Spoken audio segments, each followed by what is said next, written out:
چنانچہ ان اعمال میں سے سب سے پہلے اللہ تعالیٰ نے ذکر فرمایا ہے کہ کوئی شخص اپنے مال کا کچھ حصہ رشتہ داروں پر، یتیموں پر، مسکینوں پر اور مسافروں پر اور مانگنے والوں پر صرف کرے اور غلاموں کو آزاد کرنے میں صرف کرے۔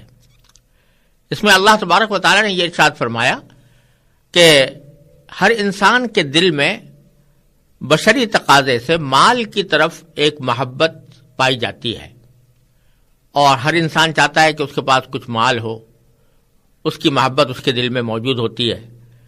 اس محبت کی وجہ سے بعض اوقات وہ بخل کرنے لگتا ہے اور اس مال کو صحیح جگہ پر صرف کرنے کے بجائے وہ صرف اپنی ذاتی خواہشات کے اوپر صرف کرتا ہے، تو یہ اس مال کا ایک بہت بڑا فتنہ ہے۔ لیکن اس کے برعکس جس کو اللہ تبارک و تعالی کی احکام کی پیروی مقصود ہوتی ہے اور اللہ تبارک و تعالی کے لائے ہوئے کہ نبی کریم صلی اللہ علیہ وسلم کے لائے ہوئے دین کے اوپر عمل کرنا اس کے پیش نظر ہوتا ہے، تو مال کی محبت کے باوجود وہ اپنا مال ان لوگوں پر خرچ کرتا ہے۔ چنانچہ فرمایا وَآتَ الْمَالَ عَلَى حُبِّهِ، عَلَى حُبِّهِ کے معنی کہ مال کی محبت کے باوجود وہ مال اپنا دیتا ہے۔ کس کو دیتا ہے؟ ذوی القربہ، یعنی سب سے پہلے تو رشتہ داروں کو، جو رشتہ دار ہیں ان کو ان کی ضروریات میں پیسے دینا یا ان کی ضروریات کو اپنی دولت کے ذریعے رفع کرنا، یہ پہلا کام ہے۔ اور اسی طرح یتیموں کو اور مسکینوں کو، مسکین وہ کہ جس کے پاس کچھ بھی نہیں ہے، فقر و فاقے کا شکار ہے، اس کی حاجت کو رفع کرنے کے لیے اپنے مال کو استعمال کرتا ہے۔ وابن السبیل، اور وہ مسافر کہ اگرچہ اس کے گھر میں یا اس کے وطن میں اس کے پاس مال موجود ہو، لیکن مسافرت کی حالت میں وہ کسی تنگی کا شکار ہو گیا ہو اور اس کو پیسوں کی ضرورت ہو، تو اس کی حاجت کو رفع کرنا بھی اس بہت بڑی فضیلت کی چیز ہے جس کا اللہ تبارک و تعالی نے اس میں ذکر فرمایا۔ والسائلین، سائلین کے لفظی معنی ہے مانگنے والے۔ تو مانگنے والوں کی بھی دو قسمیں ہوتی ہیں، ایک تو وہ ہے جو پیشہ ور مانگنے والے ہیں، یعنی وہ انہوں نے مانگنے کو یا بھیک مانگنے کو اپنا پیشہ بنا رکھا ہے، اور وہ کسی اپنے ہاتھ پاؤں کو ہلا کر اور اپنے محنت کر کے کمانے کی طرف راغب نہیں ہوتے، بلکہ لوگوں سے مانگتے پھرتے ہیں۔ ان کو دینا تو ویسے بھی جائز نہیں ہوتا۔ اگر کسی کے بارے میں یہ معلوم ہو کہ یہ سوال کرنا اس کے لیے شرعاً جائز نہیں ہے، جس کی حد شریعت نے یہ مقرر کی ہے کہ جس شخص کے پاس ایک دن ایک رات کی روزی موجود ہو، اس کو کسی دوسرے سے سوال کرنا جائز نہیں ہوتا۔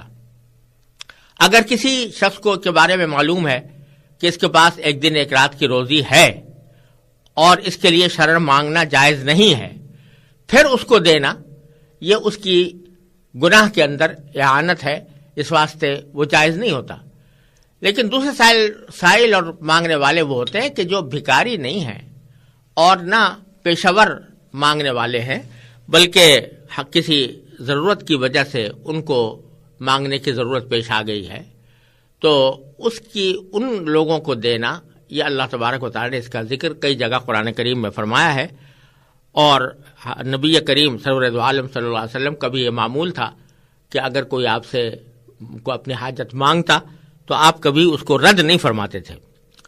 تو یہاں سائلین سے مراد یہی دوسری قسم کے لوگ ہیں کہ جو پیشہ ور سائل نہیں ہیں، پیشہ ور گداگر نہیں ہیں، لیکن اپنی کسی حاجت کی وجہ سے ان کو مانگنا پڑ گیا ہے، تو ان کو دینے کی بڑی فضیلت ہے۔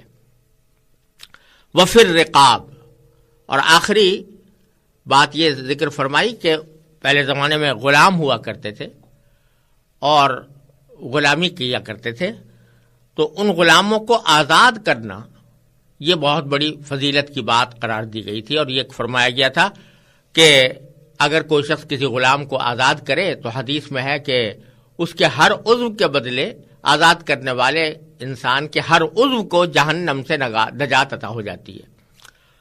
تو یہاں پر بھی اس کا ذکر فرمایا وفی الرقاب، یعنی لوگوں کی گردنیں چھڑانے میں، یعنی لوگوں کو غلاموں کو آزاد کرنے میں اگر انسان مال خرچ کرتا ہے تو وہ بڑی فضیلت کی چیز ہے۔ تو پہلے ذکر فرمایا اس بات کا کہ آدمی کے لیے جو سب سے بڑا فتنہ دنیا کے اندر ہوتا ہے وہ مال ہوتا ہے، اور اس مال کی وجہ سے انسان بہت سے گناہوں کا ارتکاب کرتا ہے، بہت سے فرائض میں کوتاہی کرتا ہے۔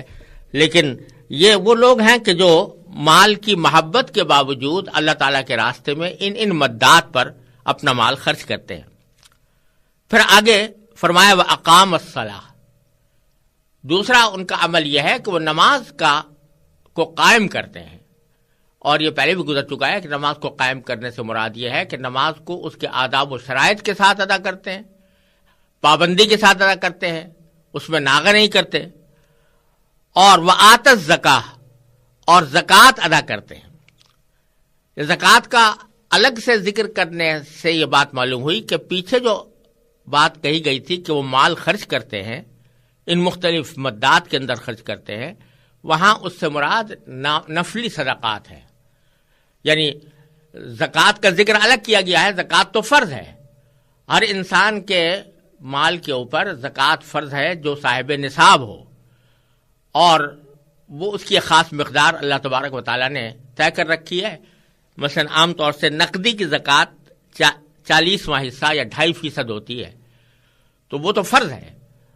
پیچھے جن چیزوں کا ذکر کیا گیا ہے وہ یہ کہ اس فرض کی ادائیگی کے باوجود اس کے بعد بھی وہ لوگوں کی حاجتیں پوری کرتے ہیں، یعنی نفلی طور پر، اگرچہ وہ ان کے ذمہ فرض نہ ہوں، لیکن اللہ تعالیٰ کو راضی کرنے کے لیے وہ اس مال کو خرچ کرتے ہیں۔ پھر آگے فرمایا وَالْمُوفُونَ بِعَهْدِهِمْ إِذَا عَاهَدُوا، اور وہ لوگ کہ جو اپنے عہد کو پورا کرنے کے عادی ہوں، جب کوئی عہد کر لے تو اس عہد کو پورا کرتے ہوں۔ یہ بھی بہت بڑی عظیم تعلیم ہے کہ جب آپ کسی کے ساتھ کوئی وعدہ کریں یا عہد اور معاہدہ کریں تو اس کو پورا کریں ہر حالت میں، اور جب تک کہ کوئی شدید عذر لاحق نہ ہو جائے اس وعدے کو پورا کرنے کا اہتمام کریں۔ تو ان اچھے لوگوں کی اللہ تبارک و تعالیٰ نے یہ تعریف فرمائی ہے کہ وہ اپنے عہد کو جب بھی وہ عہد کر لیں پورا کرتے ہیں۔ وَالصَّابِرِينَ فِي الْبَأْسَاءِ وَالضَّرَّاءِ، اور تنگی اور تکلیف کی حالات میں، وحین الباس، اور جنگ کے وقت میں یہ صابرین ہوتے ہیں، یعنی صبر اور استقلال کے خوگر ہوتے ہیں۔ فی البأساء، بأساء اور ضراء، بأساء اور کے معنی تنگی اور ضراء کے معنی تکلیف، جب بھی کوئی دنیا کے اندر کوئی صدمہ پیش آئے، کوئی تکلیف پیش آئے تو اس میں یہ لوگ صبر کرتے ہیں۔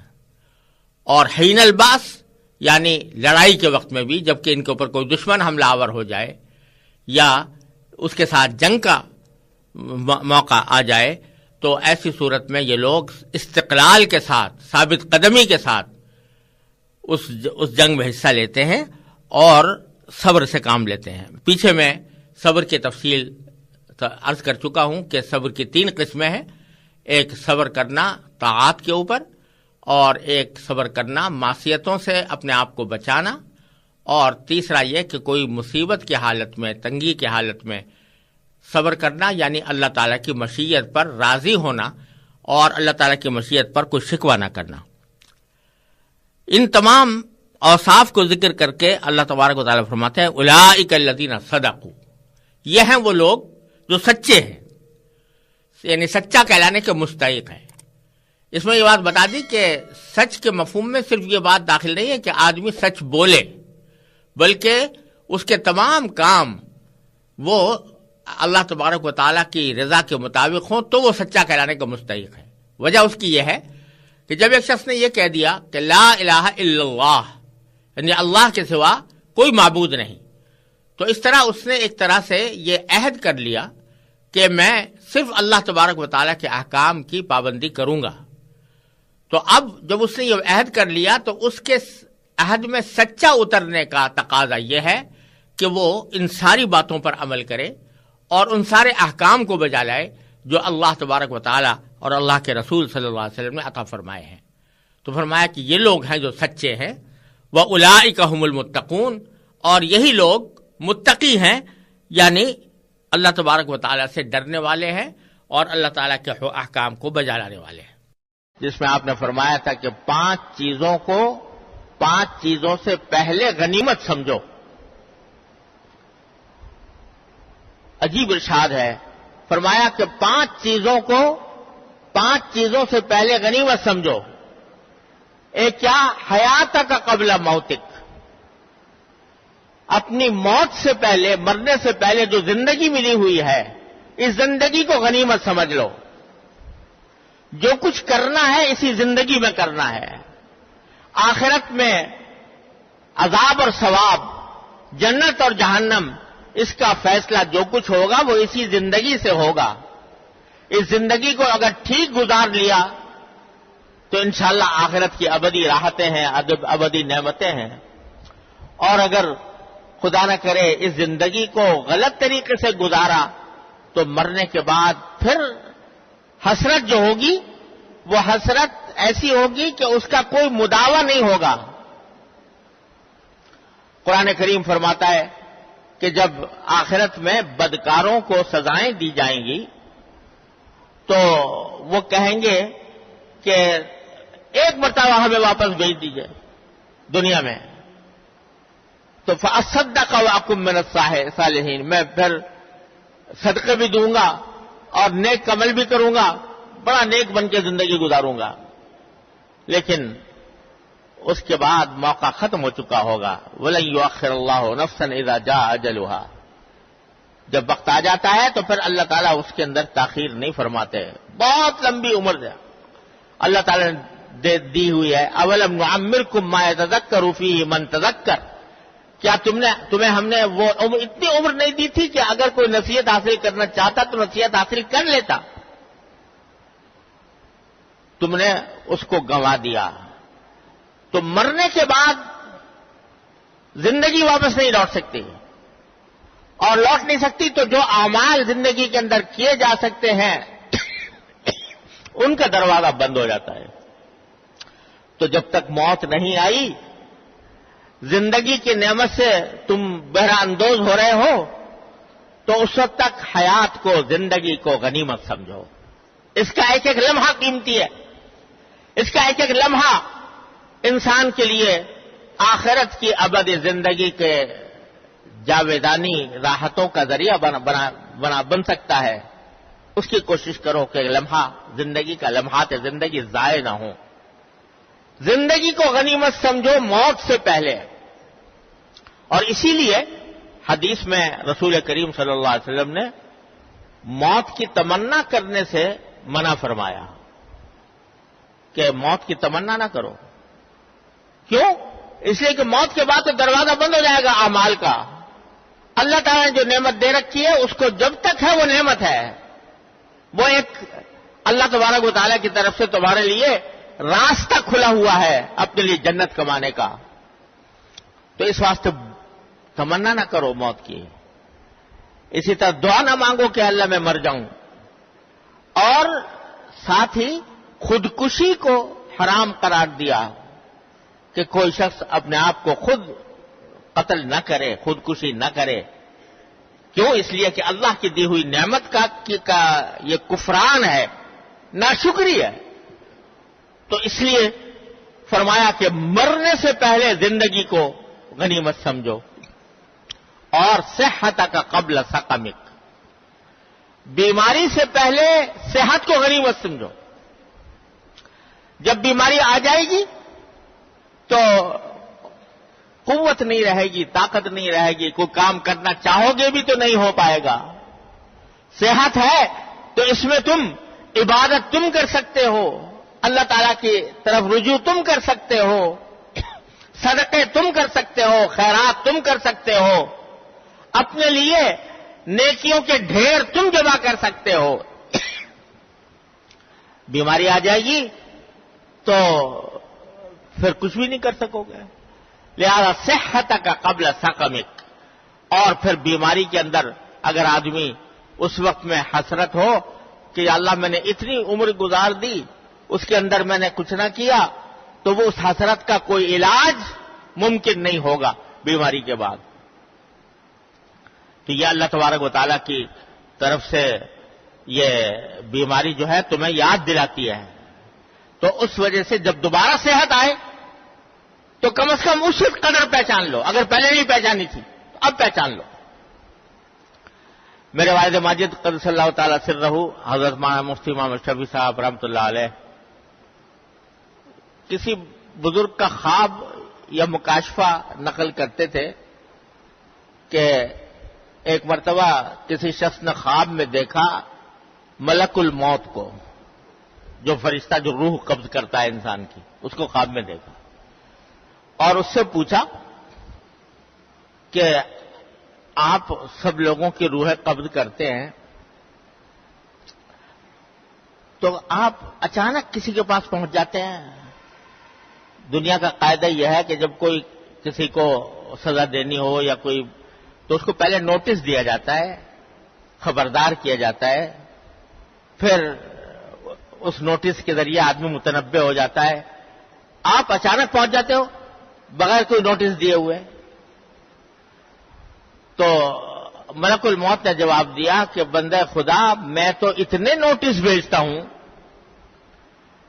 کہ دنیا میں کوئی بھی اتنے نوٹس نہ بھیجتا ہوگا. یہ کیا لیکن اس کا کیا کروں کہ کوئی نوٹسوں کا نوٹس نہیں لیتا. نوٹس اس طرح بھیجتا ہوں کہ تمہیں بخار آتا ہے تو میرا نوٹس ہوتا ہے، تمہیں کوئی بیماری آتی ہے تو میرا نوٹس ہوتا ہے، تمہارے ہاں اولاد پیدا ہوتی ہے، بچہ پوتا پیدا ہوتا ہے تو میرا نوٹس ہوتا ہے کہ دیکھو یہ پوتا پیدا ہو گیا، اب بڑے میاں تم اپنی جگہ خالی کرو، خالی کرنے کا وقت آ گیا. تو تمہارے سفید بال آتے ہیں تو میرا نوٹس ہوتا ہے. تمہارے قوا کے اندر جب کمزوری آتی ہے تو میرا نوٹس ہوتا ہے کہ دیکھو میں اب آنے والا ہوں، قریب آ رہا ہوں، میں قریب آ گیا ہے میرے آنے کا وقت. اتنا نوٹس دیتا ہوں تمہیں. تو وہ نوٹس، یہ جو بیماری آتی ہے یہ در حقیقت نوٹس ہے اللہ تبارک و تعالیٰ کی طرف سے کہ جانے کا وقت قریب آ رہا ہے. تو اب جو بھی وقت مل جائے، جو صحت کے لمحات میسر آ جائیں، اس کو اللہ تبارک و تعالیٰ کی فرما برداری میں، اللہ تبارک و تعالیٰ کے احکام کے مطابق زندگی گزارنے میں صرف کرو. تو صحت کا قبل سقمک، بیماری آنے سے پہلے صحت کو